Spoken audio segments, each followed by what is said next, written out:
Hello, everybody. Welcome to Political Football, a conference championship review episode of Political Football. We're part of the Matty Ice Media Network. And before I introduce Scott here, and hopefully Cleve will be showing up here as well, before I introduce them, I want to let you guys know about the Matty Ice Media Network Big Game Pre-Show Bedlam. This is a 3-hour Matty Ice Media Network program on, I could say the date, Sunday, February 12th, which is the same day as the big game. Takes place from noon until 3. Political Football will be on the air from 1 to 2, but there'll be links all around for where to check us out. But definitely be sure to tune into that live on YouTube. It's going to be a really fun time.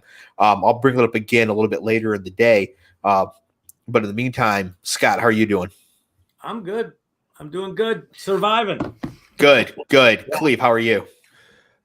I'm good, man. I got a lot on my mind. The show start already? Yes, it did. Welcome. I was gonna just seamlessly patch you in, but yes, Cleve was late. I just did the told about the big game pre-show Bedlam coming up on the 12th. So okay. All right. So Cleve, you mentioned you had a lot in your mind. Is this related to your trip to Las Vegas? That was actually a good spot. Got to meet your dad. Don's great, man. He's a great guy. He's not my other dad. He's my dad. It's a good time. It's a very good time. Yeah, you liked Don. Yeah, can you see why I'm a diehard Lions fan? I had him telling me to be a Lions fan, so there's that. Very convincing. Very, very, very good. He's very good guy. We had lunch about 2.5 hours. Just talked all kinds of stuff, music, football. I'm probably gonna get him on the manual. Just to shoot this shit with him, but it was great. When I said referring, because I have been out of the loop on a lot of current events, mainly because I just got tired of hearing about January 6th, and not that it's not important, but and also Trump. I mean, we're 2 years from the election, so got tired. So I kind of tuned out, and then the story came up with these cops beating this young black guy to death, and I was out of the loop. I didn't know anything about it. I don't know where I was, under a rock or what. But to those 5 pieces of elite pieces of shit, fuck you. To the parents that birthed these pieces of shit, fuck you. To anyone that calls them a friend, fuck you. It's about human decency, about treating another human being with some level of respect. And that was over. I don't think I've ever seen anything other than the Rodney King beating. I don't think I've ever seen anything that heinous on another human being on camera where you thought you were going to get away with that, with your police issued body cam going, and you're obstructing your view, saying you're resisting, and the guy's handcuffed already. Right. It's jarring, bro. It's scary. It's frightening, but it's the world we live in, man. Yeah, I was seeing that before they released the video, all kinds of officials were prepping everybody for it. I think Merrick Garland said it was going to be terrible. Scott, I know you saw some of those. What were some of the things that people were saying to prep the public for what they were about to see? Well, it was like you said, Merrick Garland made comments. Christopher Wray made comments, and it just seemed that it's frustrating. I'm sure nobody gives a shit what I think, but I mean, the white privilege is a very real thing. You saw it on January 6th. Mm-hmm. I mean, I think the only time the NRA has really been ever come out as against people brandishing guns was when the Black Panthers took the Sacramento Capitol. So it's people like me have to I think what's lacking in a lot of ways is empathy, right? So it was jarring to see all these very prominent people come out and sort of try to get people to take what they were going to see as calmly as possible. Yes. And it's I'm sure that's very frustrating for those who are on the other end of that, being told they need to calm down. Yeah. You ever tell your wives or your girlfriend to calm down? No, you can tell because I'm still alive. It's like so there's so much of that, but it makes me sad. The whole thing makes me sad that you had 5 guys concocting a story after this whole thing went down, to get to basically make this go away, like as if it didn't happen, which tells you this happens all the time. Oh yeah. Yes. I struggle with it because I Dave, you and I have talked about this offline. It's mind blowing that this can happen, that happened in the way it happened, and for a traffic stop, like approach the car, get out of the car on a traffic stop. Yeah. And who knows, that could be bullshit too. I mean, there isn't anything, Dave, you've said this for the longest time, and it's like it really resonates at times when watching stuff like that. There isn't a single thing that those guys said that was truthful. It just like nothing. At some point in time, though, I don't know how. I got pulled over 2 weeks ago for going like 20 over, and I didn't feel threatened. White privilege. I talk to my kids about this. Like they're white boys. Any I don't know. Anyone listening from New Jersey knows that how in Virginia, I don't know how it is in Michigan, your license identification number is what how many numbers and letters you guys would say? No, on the license plate? No, on the actual license. It's like a very short number you guys have out here. In Virginia, no, ours is longer. Ours is like 8 digits. 8. In New Jersey, it's 17. You wanna know what mine's is? W07561310001742. You know why I know that? So many times I've been pulled over. That's why I know that number I know that number. If I didn't have my license on me and I got pulled over, I can give that number to someone and they'll pull me up in the system. It's 10 in Virginia. Yeah, 17 in New Jersey. Yeah, I mean that is part of the thing here too, is that we are used to the feelings of danger when being pulled over, and I think that what's interesting here is that because all of the police, at least the initial ones there, were all black. Mm-hmm. It almost like it makes it so that like it just really shows the problem with policing. Yeah. Right. With the institution of policing in the United States. Yeah. Right. It's not just like, only white police officers will do this. No, police officers will do this. Right. And, that's the thing that is just so disheartening here. And there's so many aspects of the story as well. One thing that I think people gloss over because it seems silly, but it's not, is that these officers work for something called the Scorpion Unit. Yeah. What exactly do you think is going to happen when you name a unit the Scorpion Unit? Yeah. Like, why don't you name it the Doves and Lilies Unit? You know what I mean? Like, name it something like the Scorpion. You're just inviting, like, how many times have we been out with friends or whatever, and we might be smack talking in a bar or whatever, and then you get to a point where there's a line, right? You think if I saw you two of you guys beating up someone, or the three of us are beating up someone, and we're all right, Dave, Scott, he's had enough. At one point, someone has to be like, all right, enough. Like, what are we doing? Right. Like, this is another human being. Like, at what point? He's 140 pounds.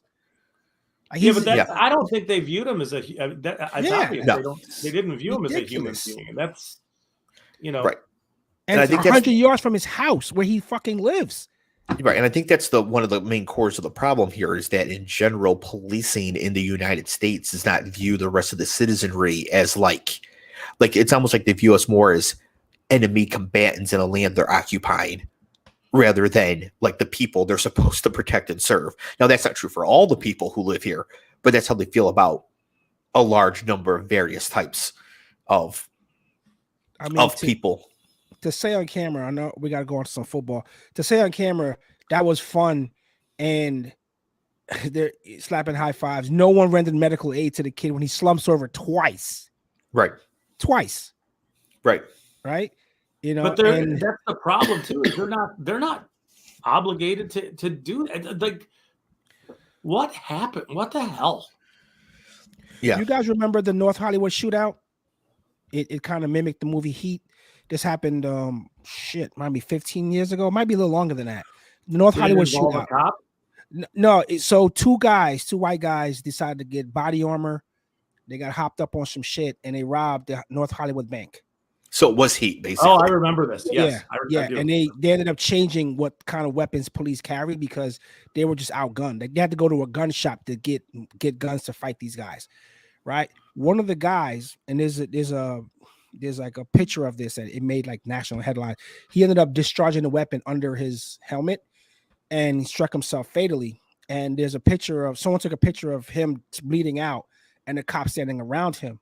His family sued the city of Los Angeles. I mean, the city of North Hollywood. I'm sorry, they sued the city of North Hollywood for some disclosed ridiculous amount of money because they were like, although he was in the act of committing a crime and he got injured, he should have been rendered aid. Yeah. Right. Yeah. And you're shooting out with police, and that happens. You're actively, like, they shot a lot of cops. They shot the neighborhood up. Yeah. You know. Ben says you guys watched it. Yeah, it was live TV. It was insane. Oh, I remember it because it was so shocking. I've never seen anything like that. Standing in the street and being completely, I don't care that you're shooting at me, whatever. Yeah. It just, I remember that. Mm-hmm. So I said that I was saying that to say that, and when it comes to policing, I think Dave hit it spot on because I stopped looking at it as a white and black thing for a long time because there are whites that experience this as well, but not as much, right? And I don't know what it's going to take. I don't know what it's going to take, but it's frightening if you are being stopped that the police would put in a false report. When George Floyd, the report that they put in after the fact was that he was aggressive and you had to take him down and all of that kind. And I'm like, if there's no camera, God help you. If there's nothing to corroborate your story, God help you. And honestly, I think if Tyree Nichols had lived, we never would have heard anything. There might have been a lawsuit, right? A settlement, some suspensions for a while. Maybe a couple of them lose their jobs or something, but it wouldn't have become this. It was only because he passed. 140-pound guy sustaining a beating for that long. What do you think is going to happen? Yeah. What do you think is going to happen? And then historically, historically, think 25 years ago, there's no cameras like the way there are now. Yeah. How many people have died? Yeah. Because they got planted drugs on them or whatever, and they're sitting in jail to this day. Yeah. I don't know how you segue from that, man, but I just had to get that on. Well, let me see here. I don't believe what the police are telling me. How can I transition this into I can't believe the 49ers had to play with no quarterbacks. Yeah, there's no really there's not really a good way. But Cleve, I don't want to transition into football just quite yet. I do want to hear more about the trip out to Las Vegas because you did post some pictures on social with a couple interesting people. So well, you guys knew. Well, Dave knew offline. I don't know if Scott knew. So our company had two keynote speakers that know our owner very well, and it was Brian Billick and the former Atlanta Falcons coach, Mike. Can never because I called him Mike White. He's like, no, I'm not Mike White. That's your quarterback. Huh? No, yeah, his name is White Mike. No, it's at least you didn't call him that. No, it's Mike Smith. Mike Smith. Hey, at least you didn't call him Mr. 28-3.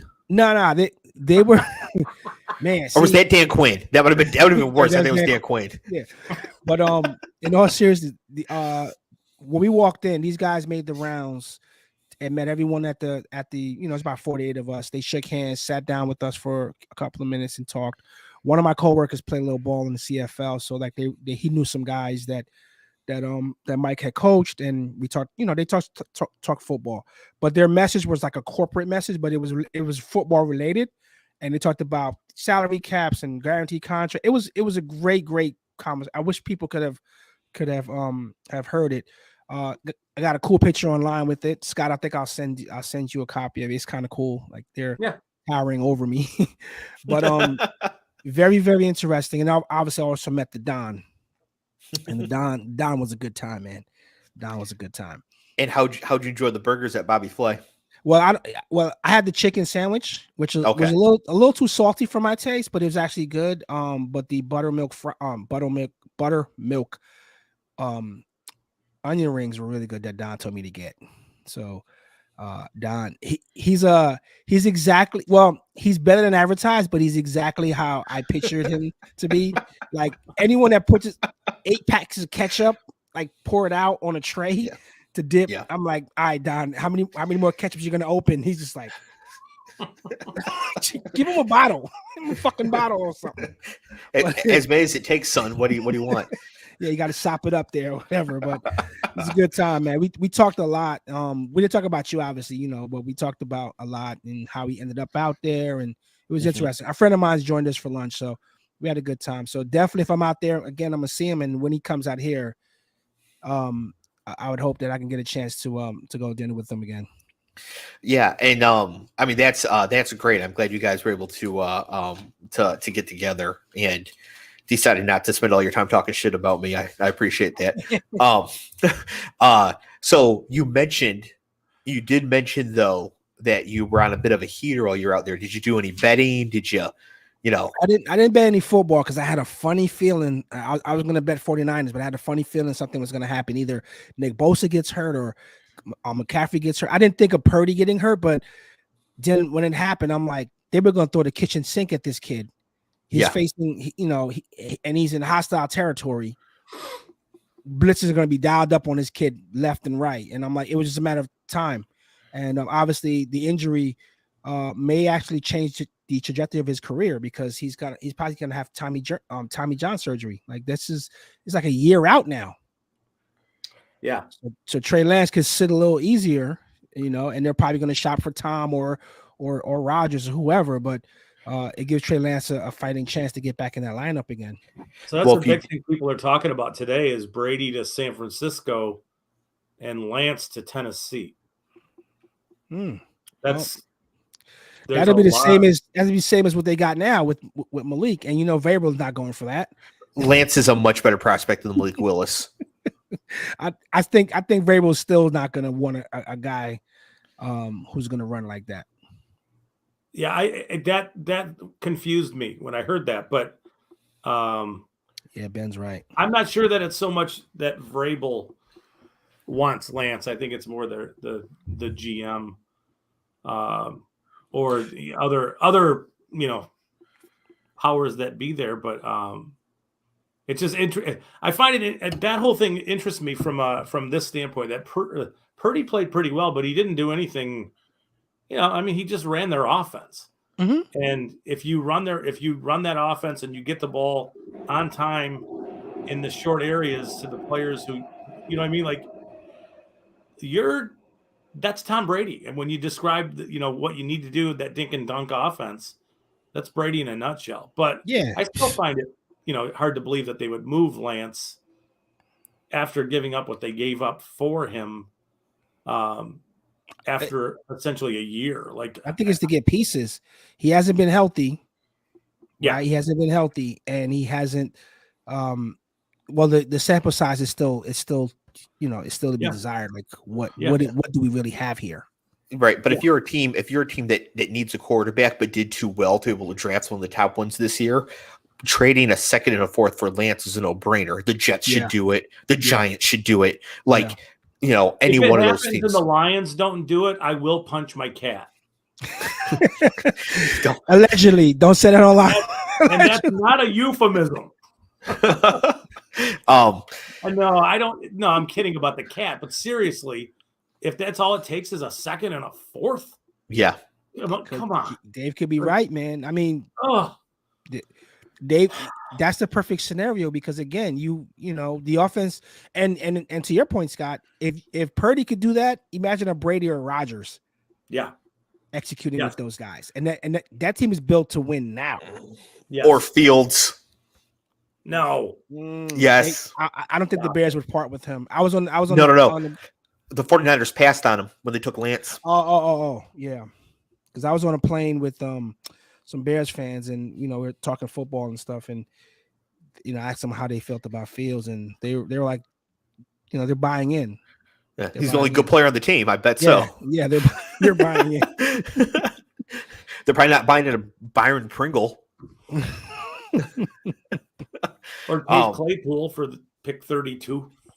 Oh my God. Yeah, that's awful. We'll be talking about that in the offseason with how you should and shouldn't be using draft capital. So 49ers 7, the Eagles 31. The Eagles are favored by 2.5. So needless to say, they covered this spread. Official predictions going into the game, I had Philly 31-14, so I was pretty close. Cleve had San Francisco 28-24, but of course, we did not anticipate that the 49ers have to play with no quarterbacks. Now, I think, though, that a couple things here. I think we can safely say that Kyle Shanahan is a really good coach. Yeah. Right? Yeah. The 49ers have now made their third NFC title game in 4 years. Yes. Real quick, he seemed completely unprepared in the beginning phases of that game. There is no way, situational football-wise, that you don't challenge that throw on 4th down. Period. No way. That's a game-changing play. I don't know why they allowed Devontae Smith to get up and for him to display, hey, we need to snap the ball super fast on this one and not challenge it. I know they didn't get views or whatever, but just situationally, I don't care if you lose a timeout or a challenge on that first drive. It's 4th down. That's a huge play. Yeah, and I agree with you. But I there's a couple counterpoints. One, the catch was awesome, so it should stand on the ground. It's awesome. It wasn't a catch, but it was awesome. It was whatever it was. No, I have a note here for that. Smith makes a 30-yard catch, 4th and 3. Eagles rush to the line to get the next play. Got to throw the challenge flag there, especially in the first half. Right, you can lose a timeout in the first half. Another thing too is that it was Devontae Smith himself who was yelling at them to hurry up. Yeah, that's in poker we call that a tell. Throw the flag. Yeah, that's definitely what happened there. The Eagles went on to score a touchdown on that drive, and it was the very next series where Purdy got hurt. Yeah. Now Schefter says that Purdy suffered a torn ulterior cruciate ligament. So Cleve is the closest thing that we have to a doctor. You mentioned Tommy John surgery. Is that what this is? Is this the same problem that the pitchers have? Yeah. And if you make a living throwing anything for a living, you need that stuff. You need, at a high level of an NFL athlete, you need that stuff. I mean, that's, you're not throwing a football. You're not throwing a football at 80 miles an hour or 100 miles an hour, but you still have to get it arc it downfield. So his arm, I always thought about that. You know how they protect the knees of a quarterback? Yeah. Do they protect if they're other than like if they're going to complete a pass and they call it, is he in a throwing motion? When you're winding up way back and someone just comes blindside and torques that down, is there protection against that as an NFL player, or that's all fair game that you can wing a guy like that? I think it's fair. I think it's fair game, but the defender should be going for the ball in that case. Yeah. And so it should just be sort of, including on this one, Hassan Reddick was going for the ball here, right? Mm-hmm. He just couldn't get there quite enough, so he got Purdy on the arm instead, but he wasn't trying to hit him on the arm. He was trying to hit the ball. Mm-hmm.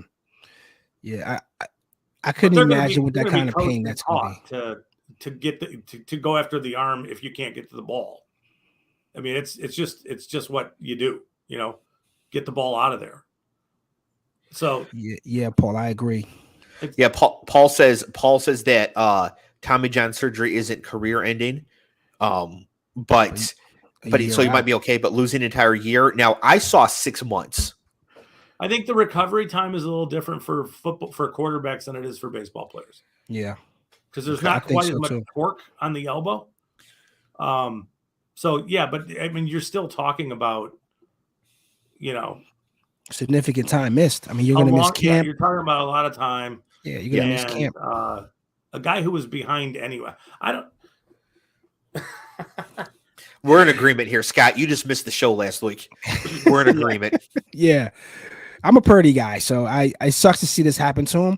But I think he's put enough of a sample size to say that he is a ball player who's coachable and who can do what needs to be done as far as like he's not going to get creative and go rogue on you and make a ton of mistakes. He's just going to here's the game plan, execute it for me.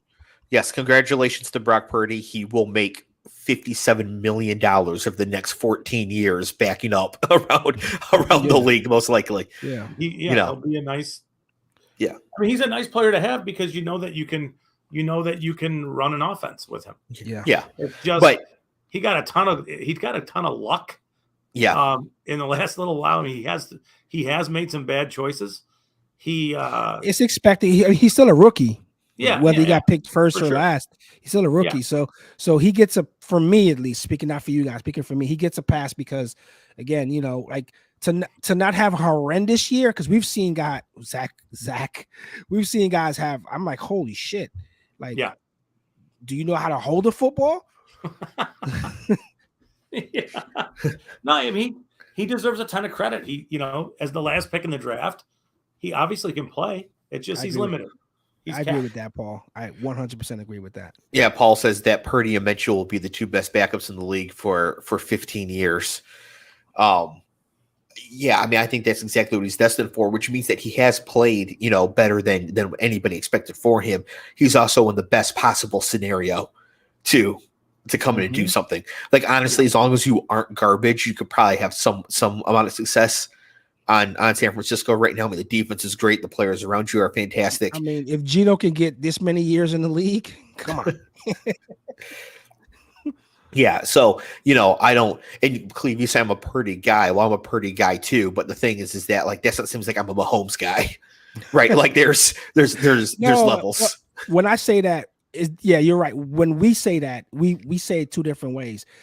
I love the underdog. I love a guy that can just come out of nowhere. And like I said, he wasn't world beating. He wasn't, but he did enough for where he got picked, the last pick in the draft.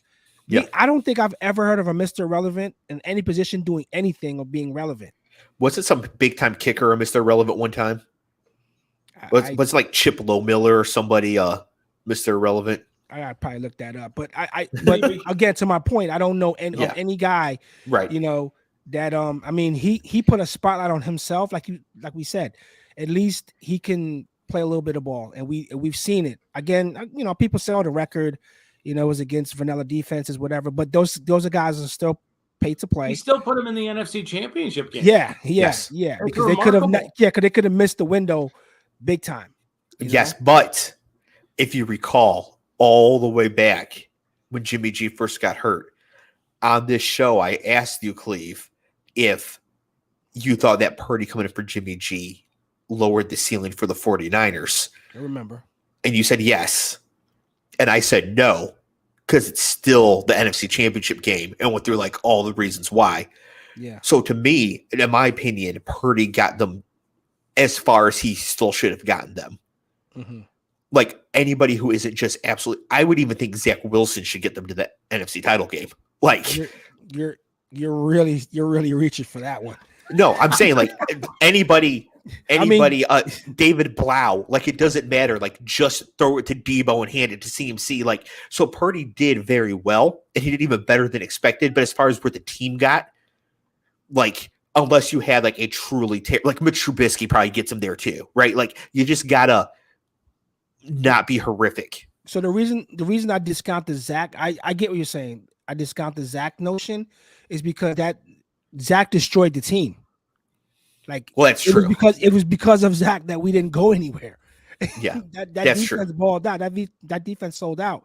But again, if your quarterback can't produce, so again, I guess what you're trying to say, that anyone with a live enough arm and some competency can get in there and do what they need to do, because there's so many things around them, so many pieces, right. Defense, offense, special teams. I get what you're saying.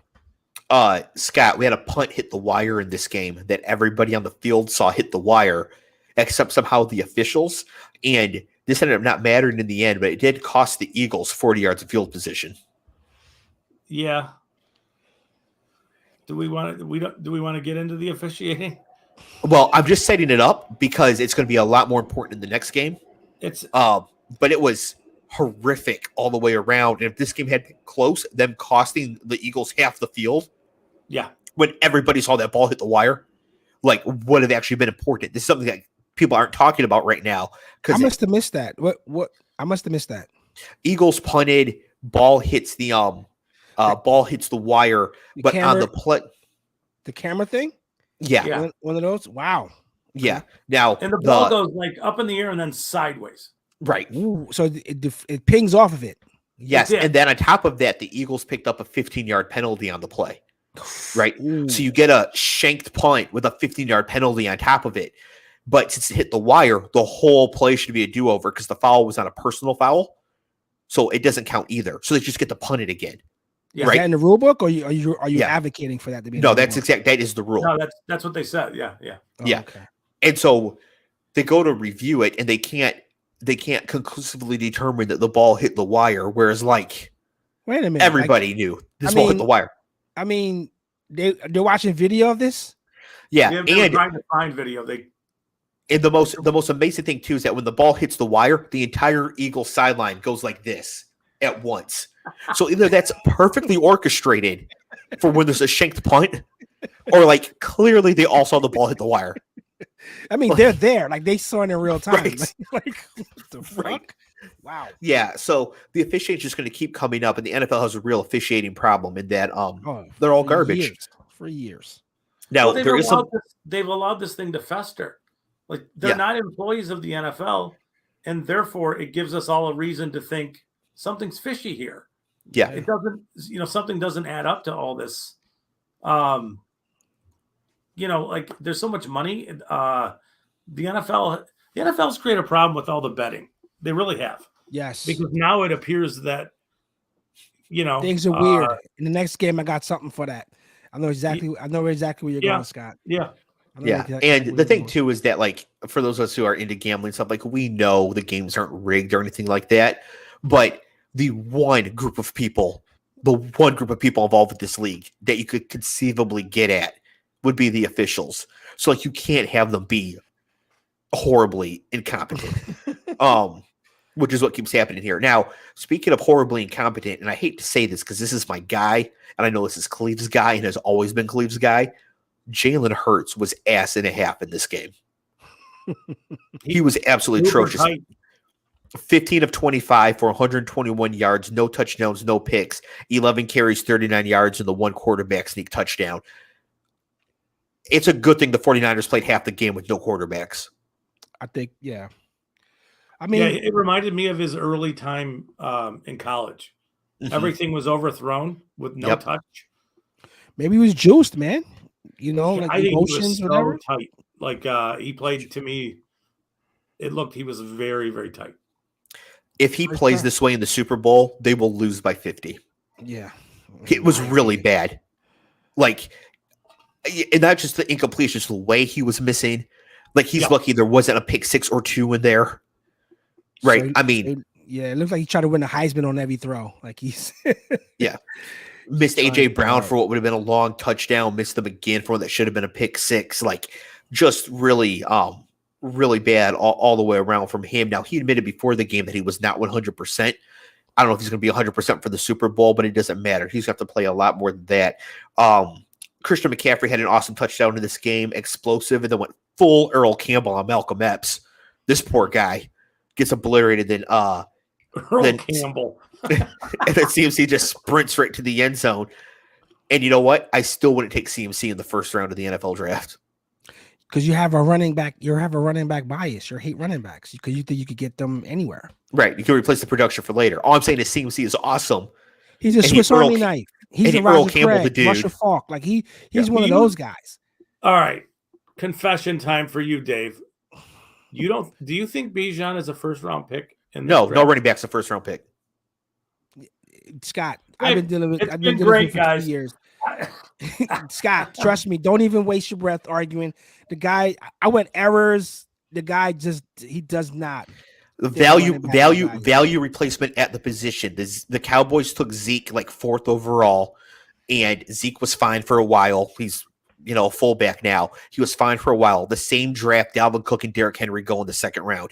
You can get great running backs later. You should not invest first-round capital. If you have the 18th overall pick and you want to take Bijan Robinson, you should be able to trade back and still take him. And if he's not there, somebody else made a mistake, right?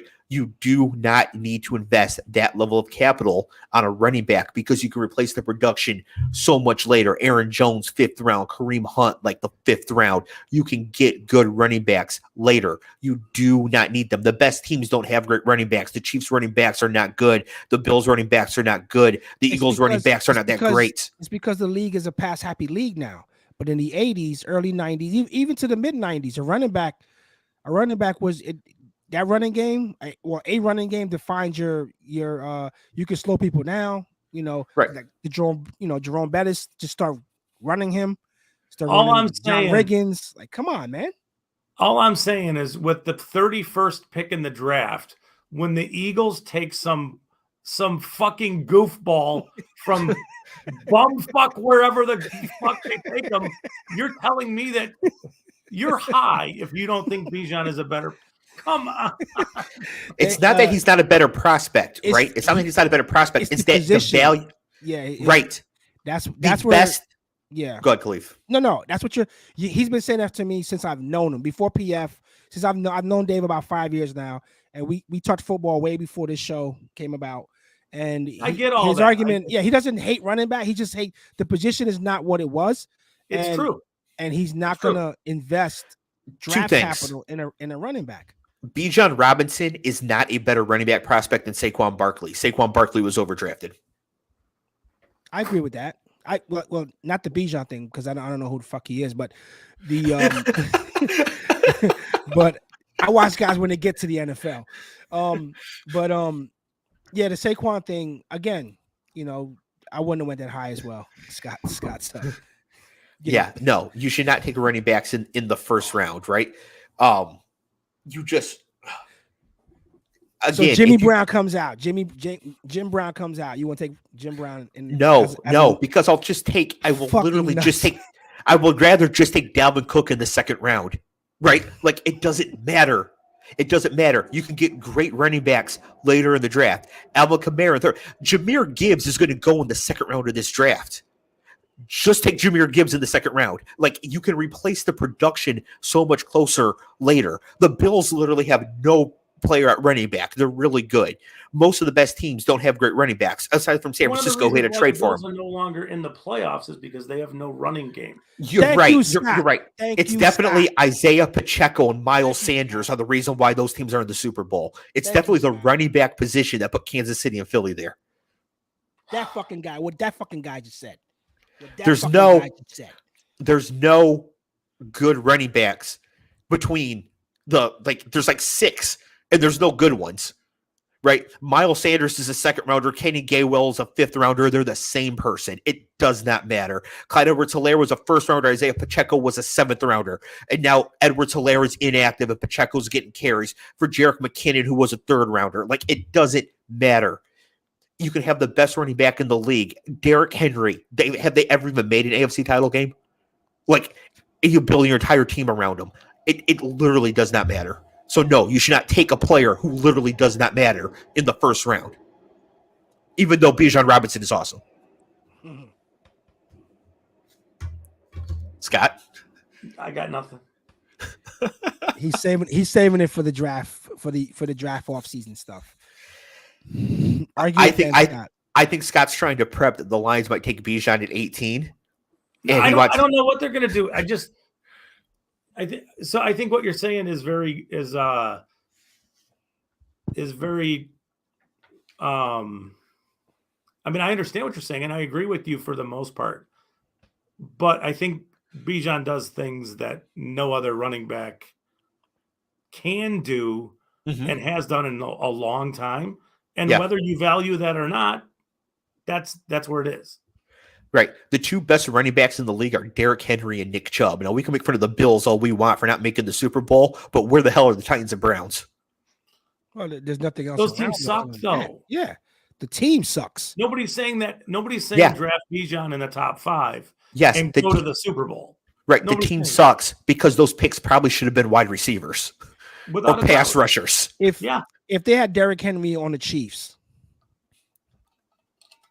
it wouldn't matter. His production wouldn't be there because they're the Chiefs. They're not running him 87 times a game, right? Because once you start building around, that's what I'm saying. The production can be replaced. It can be replaced. You just don't need it. Like, you don't need to invest all that capital in a running back. You get 85% of the same production from somebody you could take in the 5th round. But do you really think there's that big of a difference in capital from a late 1st to a mid-2nd? Really? Yes, the Chiefs have almost no wide receivers, which we're about to get to. The wide receivers are Juju Smith-Schuster and Marquez Valdes-Scantling, and pretty much dust balls. They took Clyde Edwards-Helaire, and the next pick was T. Higgins. Yeah. They screwed up. It was a terrible pick. Yeah.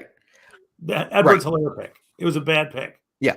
And now they could have taken Swift or Jonathan Taylor and gotten a better player, but T. Higgins would still mean more to the team, and T. Higgins is more valuable in the league than Jonathan Taylor because T. Higgins is a wide receiver 1. He's got Chase on the same team, but he's a wide receiver 1. That's more valuable than a running back 1. I'd rather have the worst wide receiver 1 than the best running back. But to do this fair, we probably should go over the entire 2nd round of that draft and not, no offense, but not just cherry pick one player. I just picked the next person. Okay. Right. Like, right, you don't draft 5'9" corners with Randy Moss on board, and you don't draft Clyde Edwards-Helaire with T. Higgins on board. You should not actually draft a running back while there's still viable wide receiver prospects, because there will be viable running back prospects in the 6th round. That's true, but in this particular draft, there are very few viable wide receiver prospects. There just are. This is a weird draft. This is a very weird draft. Bijan Robinson should not go before Zay Flowers. Okay, where are we at on our bets? I'm just waiting for Eli to get that auto into the Hall of Fame. Okay, can we go double or nothing on what you just said? No, we can't go double or nothing on that. Somebody could get hurt at the combine. I'll give you 3-1, 4-1, 5. You let me keep going. We're good. Oh, don't get me wrong. I think some NFL team will absolutely take a running back too high. I mean, look at the Steelers with Najee Harris. Man, did that really help? Yeah. It's a good thing they did that. But that's a very bad team. So I'm not advocating for a very bad team to make a horrific pick. And they're bad teams because they draft running backs too high. Sometimes, but sometimes it's also, you drafted a running back 3 years ago, and now you've extended him for 8 years. That is stupid. So yes. When you draft a running back, here's where I agree with what you're saying. When you draft a running back, your mentality should be, he is a 1 contract player for us. Yep. And we are moving on. Period. Which means you are giving up the value of using the 1st round pick on a player you can lock up long term. Maybe, but it's all another reason not to take one in the 1st round. The chances you're locking up a 1st round player long term are not all that great. Yeah, but when it hits for real. Well, for sure. That's why you take quarterbacks early. Right. That's why you should not be wasting it on a position you get later. My blood pressure is a trillion right now. You shouldn't be taking tight ends that early either. Right? You can get tight ends later. Yes. Anyways, let's bring Clev back in to wrap up this game here. Clev, the game ended with a huge fight. And Trent Williams has those hands. What do you think of his technique? Did you see it? For a big man, I didn't see. I saw the highlighter. I didn't see it live. I was awesome. I was leaving one area to get to another part of the casino. Even Ndamukong Suh was like, maybe we should just talk this out. Wow. Hug it out. Let's hug it out. He did look like, shit, what's happening? Yeah, when Ndamukong Suh is seeking the diplomatic solution, you know You mean that business? Like, I'd rather fight Cleve blindfolded than fight Trent Williams. Like, that man was serious. He's going to get fined a lot of money. He might even get suspended for like the first game next year. Whatever. No, it's a primetime game like that. You can't have that. But there were some Eagles involved here too. Either shoving him or rushing off the bench or whatever. Cleve, do you think that there should be any discipline for any Eagles players going into the Super Bowl? Yes, but I mean, again, it's a big game coming up. It's a big game you're in. You gotta compose, guys. You gotta compose because again, all eyes are on this product. The Shield is like, hey, we got, we can't have this stuff. Yeah, no, agreed. Anything else in that game, Scott? No, not really. I think I derailed things. I apologize. Let's move on. That's all right. We'll get us back on the rails. I just want to say, like, to put Josh in at a spot like that and expected him to do what? Oh, Josh Johnson? Josh Johnson, yeah. Like he just got to the team, right? I can't remember when he got there. A few weeks ago when Purdy became the starter. He's been there a couple months. So I would have just went Wildcat. That guy in that scenario. Yeah. Yeah. Well, the other thing too is that Juwan Jennings, the wide receiver, was a 4.5-star quarterback prospect coming out of high school. Cleve, he was ranked in that recruiting class ahead of Sam Darnold, Lamar Jackson, and Joe Burrow. Wow. Like, to me, if you need an emergency quarterback, like, this dude can at least throw it. So to Scott's point, then you didn't practice every scenario then. Like, you didn't say, you know what, in case Purdy gets hurt, what do we do? Correct. Or it's like, yeah, I think I now understand what you meant by that, Scott. Like, not the game management part of it, but it's like, hey, what is our next man up policy look like if this guy goes down? Because again, it's a big game. It's in Philly. I'm expecting them to blitz the hell out of Purdy. They're going to see some exotic blitzes. He's going to see guys coming at him from every direction. Yeah. It was bound to happen that he was going to get knocked out. And even after Johnson was in there for a couple drives, it was very obvious that it ain't working. It's not going to work. He kept on kind of trying to leave out the back door of the pocket, which is just death. Yeah. If you're a quarterback, and he kept doing it, it's like, this ain't going to work. It's just not. And he's like 97 years old, so he definitely knows he should not be doing that. I'll tell you what, the guy, I can never get his name. The guy that Bosa had no pressures or no sacks on this. Lane Johnson? Yeah. Fucking animal out there, bro. Yeah. Brick wall. Yeah. Lane Johnson's really good. And so it's Landon Dickerson next to him. With a torn pectoral. Yeah. I think he had a torn. That dude. Yeah. Wow. Yeah, he had some issues, but it's interesting because the Eagles are old. This is their window. They're kind of at the end. They're young in the parts that are the most important, though. They have a young quarterback and 2 young stud wide receivers.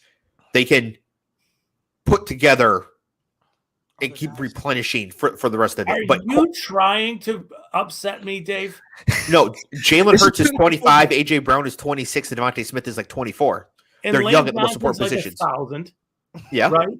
And Jason or whatever his name, the Kelce center is like maybe 1,500.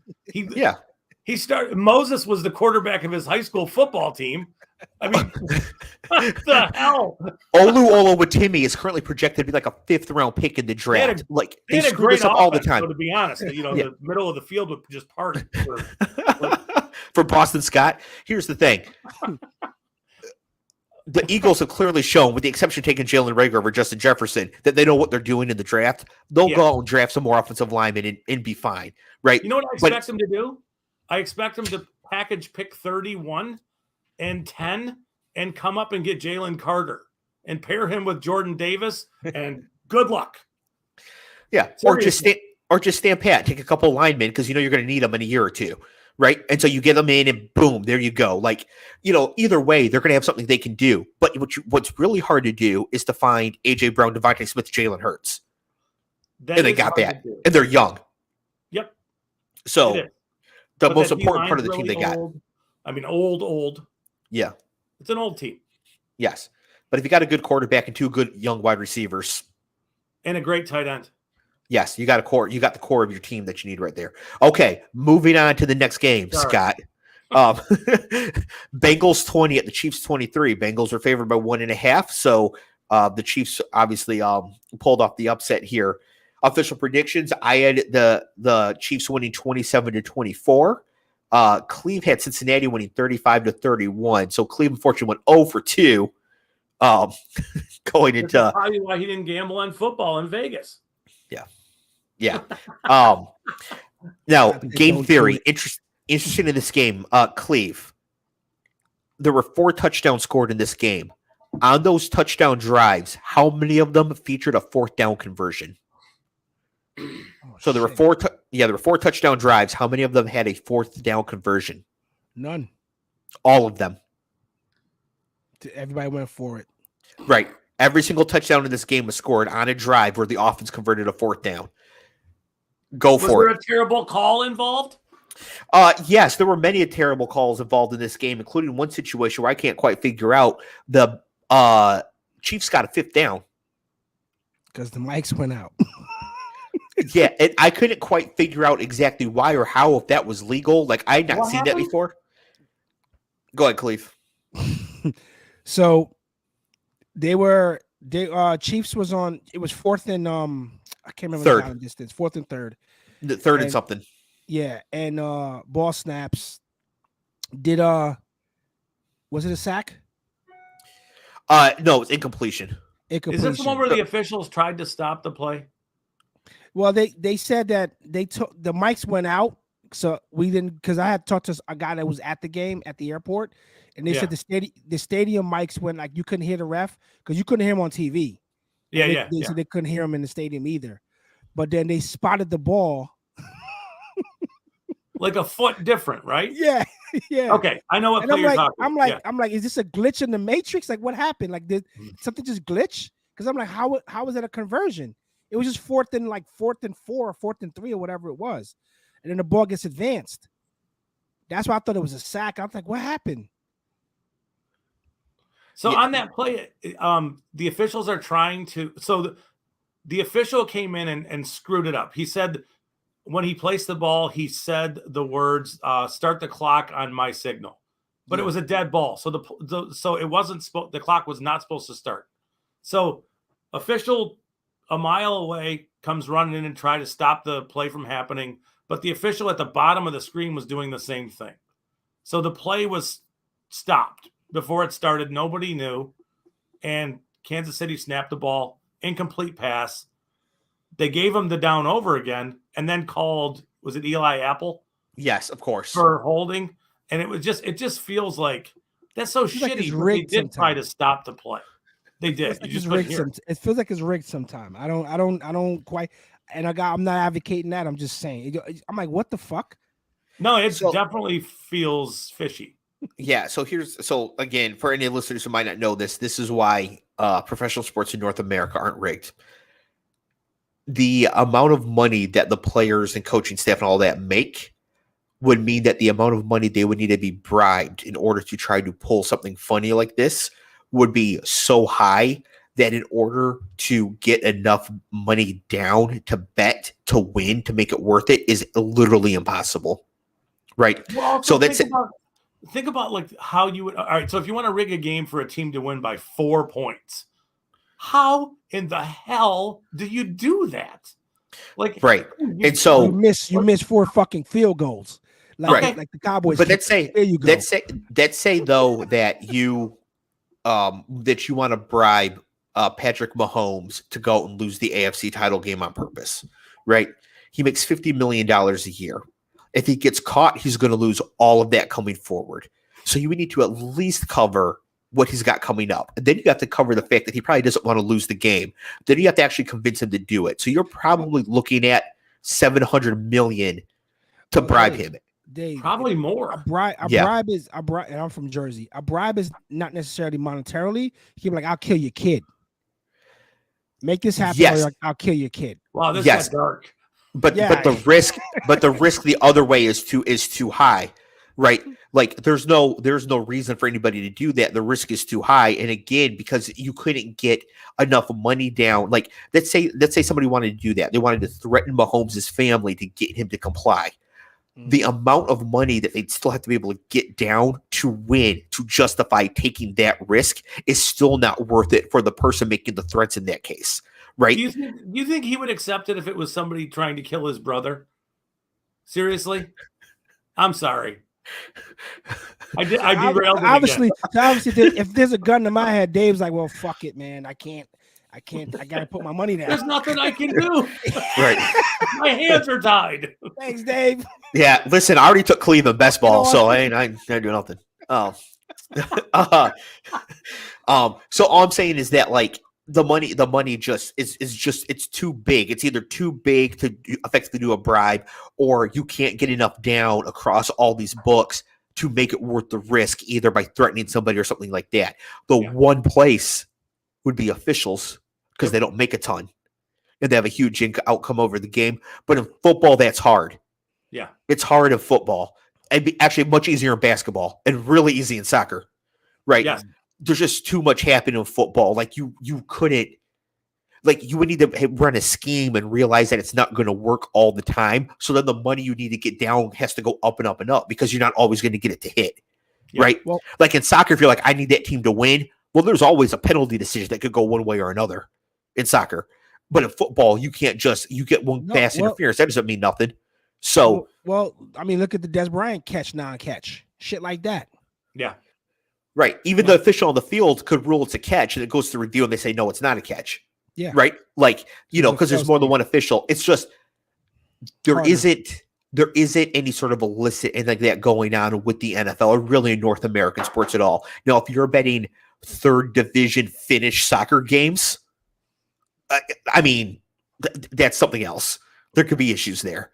But in major North American sports, there's... But if you're betting third division Finnish soccer games, there are issues there already. Listen, I liked FC Helsinki on Saturday. They were coming out in a solid 4-4-2. Scott's saying like you're a bottom feeder at that point. I'm just saying. Listen, you got to bet where you can find an edge. But that's just an example. I think that the third division of Finnish soccer did have a big problem at one point. If not, my apologies. But I think I thought that was oh man, I cannot remember the name. What's the name of this book? Shit, FIFA gets bribed all the time to have a fucking host country. Yeah.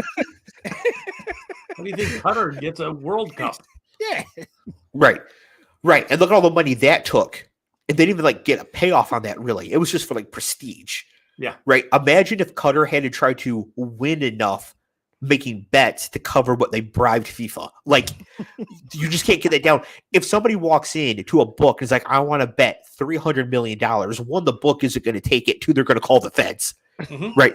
Because they're money laundering. Like, you can't get it down like that. So that's the reason for that. So go for it on fourth down all the time. Another thing, this game was 6-3 Kansas City with 5 minutes to go in the second quarter. Both teams spent the entire first half passing up opportunities to win this game. Like both of them were not playing well in the first half. And in fact, according to Sam Hoppen, the interception that Burrow threw in the second quarter, combined with the sacks he took throughout the game, added up to 10.5 total expected points added lost. Like, the Bengals could have won this game. Burrow, who went 26 of 41 for 270 yards, 1 touchdown, and 2 picks, just didn't play well enough to do it. Big spot. He made some nice throws. The T. Higgins touchdown was silly. Yes, an absolute monster of a awesome. TD. Yes. But, in the end, he couldn't overcome their shortcomings, which was they could not protect him. Cleve, Mecole Hardman, Juju Smith-Schuster, and Kadarius Toney all got hurt at wide receiver for the Chiefs in this game. Please name 3 other Chief wide receivers. Judy Jetson. I'm sorry. His name is Jerry Judy Jetson, and he plays for the Broncos. So we have Marquez Valdez-Scantling, who ended up actually having a pretty decent game because he was the only real receiver out there, because the other ones were my boy Sky Moore, Tony in the chat, diehard Chiefs fan, knows Marcus Kemp, and that's it because Justin Watson didn't play either. So it was Marcus Kemp, Sky Moore, and Marcus Valdez-Scantling in 1 foot, and Mahomes got it done. And a busted back Kelce. Yeah, Kelce, who was shot up on all sorts of things, I'm sure, to be able to play in that game. We have an interesting game theory spot. The game was tied at 20. Cincinnati declined a holding that would give Kansas City 3rd and 22, and instead they made it 4th and 7 at the Cincinnati 37. Kansas City decided to punt. Clev, in this situation, 4th and 7 on the opponent's 37, game tied at 20, about 5.5 minutes to go in the fourth quarter. Do you punt or go for it? I'm going for it. Scott? I'm going for it too. Okay. I would also have gone for it. And the thing is, this was not even a close decision. According to the surrender index, this decision to punt was in the 99.9th percentile cowardly punts of all punts going back to 1999. Yep. Jeez. Yep. That decision should have cost them the game. Wow. Yeah, I mean, it's like you gave away a possession from the opponent's 37. You're on their side of 50. Yeah, I mean, you might have netted 15 total yards. Yeah. 20 yards. Yeah. And field position. Yes. And the only reason that the Chiefs were able to pull out this game is what Tony mentions here, which is that Chris Jones stepped it up. He sure did. And boy, did he, especially on the Bengals' final drive there on that 3rd and 8. I mean, Jones was in there like a flash and really made the play. Chris Jones was the MVP of this game. Like, he was the man of the match. He was by far the most dominant, most important person on the field, especially when it counted the most. And he's the one that was able to force the punt to get the ball back for Kansas City. And we know what happened there when Kansas City got the ball back. Sky Moore got a 25-yard punt return, aided by at least 1 and probably 2 blatant blocks in the back at the point of attack. Can we go back, just rewind just a touch and talk about the intentional grounding call that I wanted to murder somebody over? Okay, I actually thought it was a good call. Oh boy, here we go. You did not. Is your argument that P. Ryan was close enough? I did not like that when they described the penalty, that they said that there was no one in the area. Mm-hmm. And I thought, he's 5 yards away from where the ball hit the ground. Yes. And I've seen quarterbacks multiple times every week do this, where they run that middle screen and it's just not there right away. And they just fire it at the feet of the defenders immediately. And it never gets called. Ever. And it got called in this game.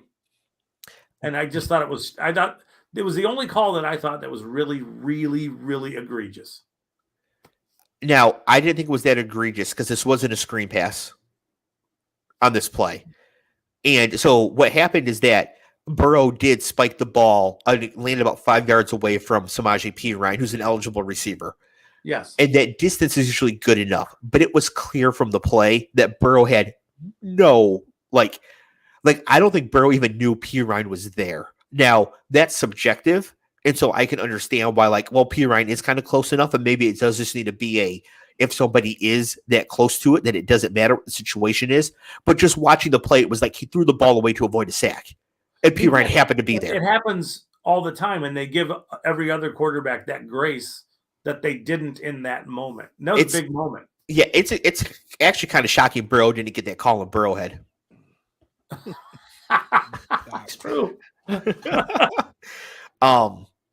Cleve, do you think intentional grounding should never be intentional grounding if there's a receiver somewhere in the area, or if it's clear the quarterback is just desperately throwing the ball away, is it intentional grounding? It's one of those plays, one of those calls I never fully understood it, because I used to think it was like you're throwing in the direction of someone who may have turned around to receive it, or you're throwing it at someone.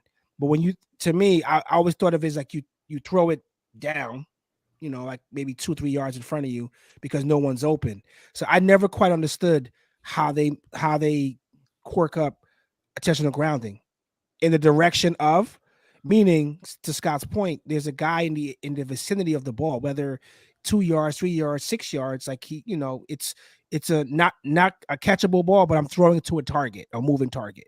Yeah, So I don't The way the officials understand. announced it and described it was almost like they didn't see that he was there either. true. It was like, that is true. Yeah. He's right there.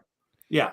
That's It was what I'm frustrating. saying. Like, am I throwing in the direction of where someone was gonna be? Because I could argue, hey, he was supposed to hitch and go out on this route on the post, or he didn't realize he's going upfield and I just threw it to the spot he was supposed to be. How was it intentional grounding?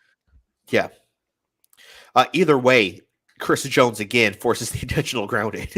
So he defeated that play, whether it was grounding or not. And the Bengals did convert on the 3rd and 16. That was a result of the grounding. So I guess there's a bit of a ball don't lie there. They were able to convert on the next play. And then it was that series of down where Jones got the huge sack on 3rd down and ended the drive. So punt, Sky Moore, 25-yard return, at least one block in the back. The Chiefs should have had the ball at the 5-yard line after the penalty or whatever, the 8-yard line. Instead, they have the ball at like the 45 or so, a little past the Kelce, not too much. Then on 3rd and 4, Patrick Mahomes makes a play that we will be talking about for a very long time. On one leg, breaks the pocket, scrambles for the sideline, gets the first down, gets out of bounds in order to stop the clock, and sells it. At about the 45-yard line, and then gets absolutely cleaned up by Joseph Osai. No, he got pushed. He got pushed 2 yards out of bounds. Yeah, no, I'm not. No, it was a boneheaded play, and I got some thoughts about it, right? Because I'm not gonna bury the kid for trying to make a play. If he tried to do everything in his power to negate the yardage that was going to be gained from it, but I mean, you got to know in that spot. I mean, he's an inexperienced player, because at any vet that makes that play, I'm burying them. But you don't hit Patty Mahomes, the face of the league, or one of the faces of the league. Like, it's like a Jordan call. Like, you touch this kid, it's going to be a call against you. But when you watch the play, they're clearly out of bounds, but he didn't lunge at him. He didn't like strike him. He pushed him. But then Patty Mahomes lays on the ground, goes like almost limped. And then the guy behind Patty Mahomes falls down. So it looks more violent than it is. I mean, who am I to say? Yellow? Yeah, he got. Yeah. I mean, that being on the sideline is hazardous, bro. Like, that kid's probably hurt. He's probably hurt. But again, in that spot, he's clearly out of bounds. Don't touch him, or chest up. Like, just chest up. Don't engage. Yeah. But he pushes him. But yeah, you're 2 yards out of bounds already. Yeah, he was way out of. Yeah. Nathan Peterman gets this call. I mean, he was out of bounds. So do you guys feel like Osai thought, I need to get to the corner? I think and so. Prevent him from getting to the sideline, and then stop his forward momentum. Yes. So the clock keeps running. Because that's what I think he was trying to do. Yes. And Mahomes pulled off the sneaky quicks. Yeah. Yes. No, I mean, when he needed it. When he needed it, it probably took everything he had to muster up that run. Yeah, like, I'm just gonna have to gut this pain. This is gonna hurt me like crazy. Yeah, I don't think Osai committed an unsportsmanlike conduct penalty. I don't think he was out there trying to hurt Patrick Mahomes. No, correct. No. Mahomes did have 2 feet in the white, though. I mean, he was out of bounds. No, yeah, he was out of bounds. Yeah, and that was my point. I'm glad you said that. It wasn't a malicious hit. No, we watched enough 80s football to see guys get cleaned up to the Gatorade table. Like, we've seen no, and those hits were legal. So yeah, I knew he felt like dog shit watching the kid's body language, and it didn't help that his teammate in the heat of the moment in the hallway come at him. Everyone at that level make mistakes and have made mistakes and have cost something. It's just the moment that it happened. How about the team play fucking better? That the game is not that close. How about you protect your quarterback? Go yell at the fucking offensive line who didn't protect Burrow to make enough plays. If you're gonna yell at people, go yell at every fucking body. So I'm not gonna bury the kid. I felt that he, it was a big spot, but I agree with Scott. I think his intention was to I gotta make a stop here. But again, Dave, to your point, Like you're in the whites or like you are not even on the field of play now. Like It wasn't even bang bang. Like it was no, he took a bad angle. Yeah. But again, for me, in the moment, I'm going chest up, hands away, and we're gonna collide that way. Don't push the guy out. Yeah. It was not a good play. So 15-yard penalty gets the Chiefs in the field goal range. Bucker kicks the field goal. Game over. There's like 3 seconds left for some pitchy woo woo, but it didn't matter. The ball ended up in Trent Taylor's hand. Definitely who you want to. I'd rather have Zeke playing center. So we got to talk about that. No chances for the Bengals there at the end, and Kansas City going to the Super Bowl. So Kansas City versus the Eagles, both 1 seeds make it after a while where like the 1 seeds were either not making it or only one of them was making it. Last year it was a 3 versus a 4. So I think that the 4 teams that played this weekend were 4 of the 5 best teams in the league. I would include Buffalo in there as well. So whoever wins this little mini tournament here, I think is a very deserving champion. They will have the best resume once it's over. Right. Once the Eagles or the Chiefs add a win over the other, in addition to what they've already done, they'll have the best claim for the title. So I'm happy with that. And of course, we're going to preview the Super Bowl during the big game pre-show Bedlam, Matty Ice Media. All the shows are going to come together in 3 hours, one show at a time, sort of discuss the game. So we'll be doing our preview of the big game during that event. But any just quick initial thoughts, Scott, about this matchup?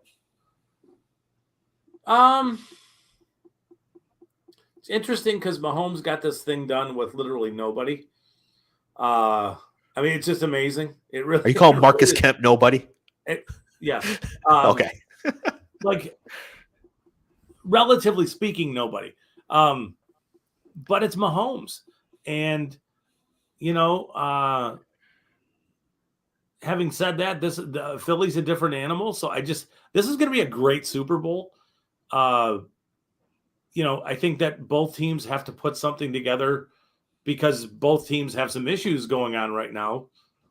Where do you want? I mean, Mahomes and the high ankle sprain and Hurts and the injuries that he's got going on. You got to manage those things. You got to put him in a good position to be successful. So it's going to be really interesting to see the tack that each team takes as to how to attack the other team. So we'll see. This is going to be a great matchup. Cleve. I think with Mahomes having a good solid 2 weeks now to be off that foot, it should fare a little better because he played exactly how I told you he was going to play last week. He couldn't scramble, so he was dinking and dunking, getting guys in the flat. One guy always was a safety valve. One guy was always back for him, and again, he still was able to do some of that magic shit when he throws it underhand or just over the top or whatever. He's that dangerous and he's that special of a talent. I think if today's point earlier, if Hurts plays like he did in that first half, they're going to get fucking destroyed. Yeah. By the time he figures it out, they're going to be down like 30 points. Yeah. And they're going to have to come from behind to win that game. Yeah. I think this is a great matchup. I'm a little concerned. I think it's good there's 2 weeks off here for Kansas City. I think that they were pretty emotionally hyped up for this current game. And before we even got on air, Paul made this comment. Andy Reid should send an edible arrangement to the guy in Cincinnati who coined that Burrowhead bullshit because the crowd clearly took it personally and were loud in the first half. Yeah. The Burrowhead stuff. The idiot mayor of Cincinnati, whose name I don't even know, but his name is now Mayor Jabroni. You can see it here as is my name. I mean, you cannot be told to know your role and shut your mouth by a tight end when you're the elected mayor of one of America's finest cities. Like, what are you doing? It happened. It did. I flew into Kansas City just like on my way back from Vegas. That was my layover in Kansas City. And there was so much chatter at my gate because it was a sea of red and stripes everywhere. Yeah. And they were joining at each other about how the game went and the bullshit and whatever. It was interesting for me to watch because I'm just sitting there. I have no dog in the fight technically, but I'm like, wow, these were people that were at the game in 15-degree weather. They were sitting out there, 19 or whatever it was out there. Yeah. But again, Mahomes gets 2 weeks to rest that ankle. It's 2 weeks, hopefully. But I still think he's not going to scramble. But he's special talent, man. I see he's the MVP, and I think you told me a few weeks ago what his numbers were. Yeah, he's over 5,000 yards, right? It's got to be close. Yeah, it's got to be close. That's insane. And he's throwing to nobody besides Travis Kelce, really. That's the part that blew my mind. After we talked about that, I looked it up. I'm like, holy shit, who was he throwing to? I'm like, I'm looking for a 1,000-yard receiver. Like who on his team has 1,000 yard? But it's spread out. Guys got 600 here, 800 here. Like it's spread out evenly. And I'm like, wow. Everyone gets to play with this kid. He's the kid that gets to, like, I'm gonna throw to everybody. Just get open. Yeah, I just think it's shocking that the Chiefs are doing so good without having a dominant running back. Scott, imagine what they would have if they did have a dominant running back. They'd have a hole somewhere else that they didn't use. They wouldn't have Creed Humphrey because it would have taken a running back. Oh my God, they wouldn't have Clyde Edwards-Helaire on their roster. Yeah, they could have T. Higgins instead. For God's sake, Nick Bolton. At one time they had Priest Holmes and no one in the city knew who the fuck this guy was. Like he would walk around and no one knew who he was. Huh? Followed by Larry Johnson. Followed by Larry Johnson. Followed by Jamal Charles. Unbelievable. Yeah. It's almost like once they stopped caring about running back and played a real quarterback and not Alex Smith. Shout out Alex Smith. He was fine, but you know what I mean? They started being a little bit better. Like, that's the thing. That's just my point. Like, you can replace the value of running back so much easier. You don't need to spend a lot of capital on the position. Like, you'd much rather get lucky with Alvin Kamara in the third round than take Saquon Barkley in the top 15. I mean, there was a significant drop off from Okoye to Barry Word. Oh man, the Nigerian nightmare. The Nigerian nightmare. Yeah. That was not Barry Word's nickname, though that would be amazing. Well, yeah, Christian Okoye. Barry Word was the other running back. He wasn't too bad. He's running back. No, he wasn't. I'm a running, as you can tell, Scott. I'm a running back aficionado. I love running backs. Yeah. To this day, I think Jimmy Brown's the best running back. Warriors back though. That like in 30 years ago, you didn't play running back unless you were a total badass. Yeah, you just did. But like I said, I used to like chin strap on, in your face football. Some of the 80s were some really fucked up hits, but when the game is getting gritty, I mean, these guys are in the trenches, man. These guys are turning out yards. Barry. Yeah.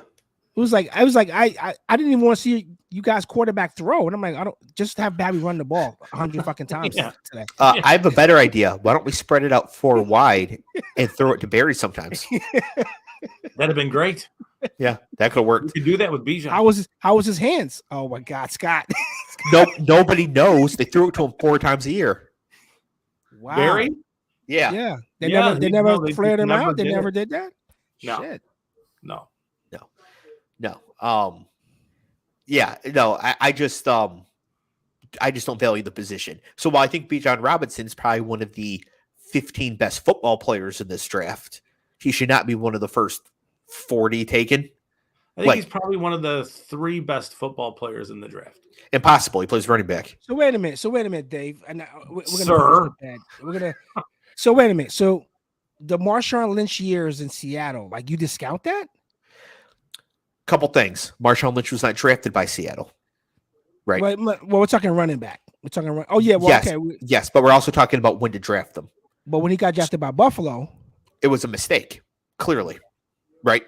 Because they either couldn't extend him, or they didn't want to, or some such or another. And then he goes to Seattle, where he's good. And again, he was one of the best running backs in the time for a couple years while he was there, which is great. I'm not saying there are no good running backs, so they're not good relative to each other. They are. What I'm saying is that you can replace them a lot more easily, right? No. So was Spiller before him or after in Buffalo? After. But him leaving Spiller, we never even fucking heard his name after that. Spiller. No. But what I'm saying is that if if Marshawn Lynch had got hurt on that Seahawks team, whoever they brought in is going to do 70% by default of what Marshawn Lynch can do. Running back is about volume and opportunity first and foremost to equal production. There's only a few that are like crazy huge home run hitters, and you don't need to take them in the first round because they exist throughout the entire draft. Okay, right? So That's to true. dispel your point, look at the Vikings, for instance, right? You got Justin Jefferson, and I don't know who the second guy is. Adam Right. Thielen. Adam Thielen. Okay, so if Justin is not getting his targets, right? Say he's hurt or whatever Yeah. it was. You think Thielen can give Justin Jefferson type fucking numbers? Like without target with the same target share, you think he's gonna be that fucking good? No, but I think that Devontae Smith can do that for A.J. Brown. T. Higgins can do it for Jamar Chase. I think that Tyreek Hill could do it for Travis Kelce and vice versa. And Tyreek Hill now for Waddle and Waddle for Hill. I think the goal is to have two really great wide receivers, two wide receiver ones on your team at once. And if you have that, you don't even need a great running back. You just need somebody who's like got a little bit of vision, can hit the hole, like which you can find anywhere. Not speaking for Scott here, and he could chime in if I'm in the neighborhood with it. So when Scott and I look at, and again, when we're talking running backs, I'm not talking about handoff, get the ball, go. I'm talking about like what CMC is, where it's a hybrid now, where you are a pass catcher, you are a Swiss Army knife, you can fucking block. You know what I'm saying? Like if you could chip if you need to. So it's like if this Bijan kid can do that, then why is he not a high draft pick? The reality is he's a highly upgraded CMC. Wrong. No chance. No chance. No Hey, chance. Scott, hanging out with you guys. Have a good week, fellas. There's no way. There's no way to project that. Hold my beer, man. Christian McCaffrey is the best running back in football. To project Bijan Robinson to upgrade a version to project Bijan to be the best running back in football, which is not something that can be projected. If you can project to be really good, you can't project anybody to come and be the best, whatever. McCaffrey wasn't the first running back taken in his class. I know. That's an argument in my favor. Right. No. But even today, Christian McCaffrey should not be taken in the first round. You should not use that capital on that position. No Panthers did. No O.J. Simpson. No fucking Tony Dorsett. Right? Right. Wow. You don't use them like that anymore. Right. Well, yeah, I know that's yesteryear. These are yesteryear backs. But, man, okay. Interesting. His position's not been – it's never changed, Scott. It's we've had this dance a long time. And no, I mean, I get his – I get it about a position. Particular one. Yeah, but to me, there's outliers because CMC is not. He's not Zeke. Zeke is not him. CMC is also a receiver, damn near. So you get a fifth receiver in a quad package. Like you get an extra layer with that. I mean, who are the best? Who are the best dual threat running backs in the league? Christian McCaffrey, of course, and he was a first round pick. Who are the other ones? Alvin Kamara, third round.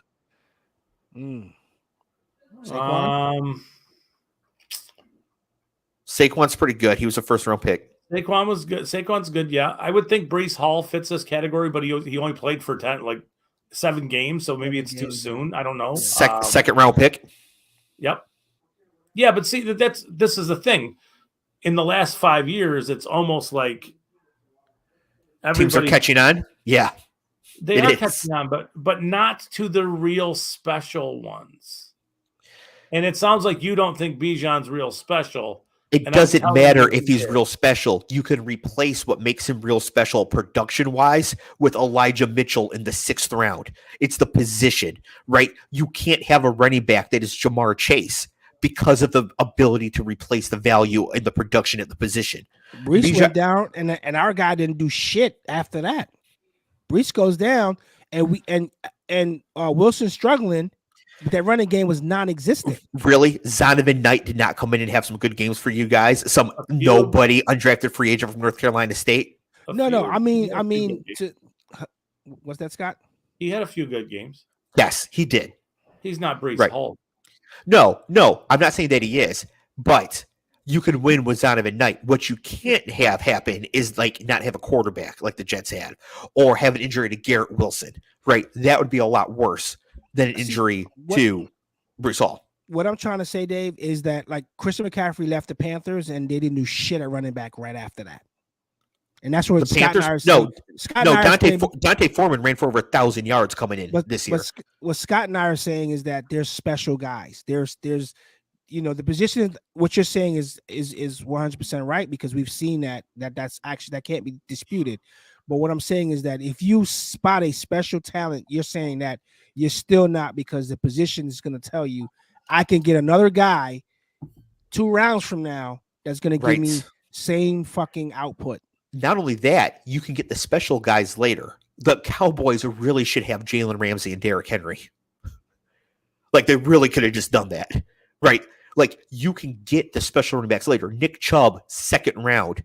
Dalvin Cook, 2nd round. You can get them later. They don't need to be the first one taken, right? Leonard Fournette is not special. Zeke Elliott is not special. Even at his best, he was not special. You have to remember with Nick Chubb, you have a severe knee injury that causes him to fall to round 2. It doesn't matter. You can still get him there. Okay. You can still get good running backs later. You can still get running backs later. You can get Aaron Jones in the 5th round, right? You can get really good running backs later. DeAndre Swift, 2nd round. Jamal Williams, whatever that was. Like, you can get running backs everywhere. They're literally falling out of trees. You can find running backs wherever. The Jets played Zonovan Knight and got like 600 yards and 6 out of them, right?